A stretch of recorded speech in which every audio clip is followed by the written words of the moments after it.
This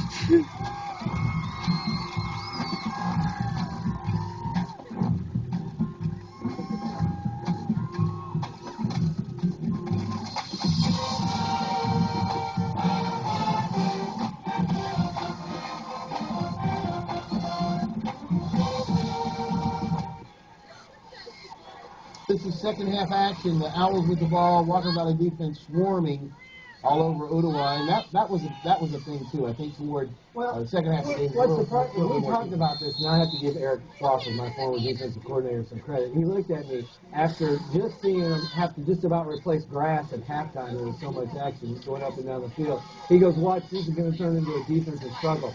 And sure enough, it did. Both teams made some good adjustments, and it really became a close. Walker Valley just scored to tie it back up, and then, then it just played the punt. We were surprised the first time. We didn't even know if Ottawa needed to punt anymore. It took them all night to get out there, but it was just a tale of two halves, and defensively both teams struggled.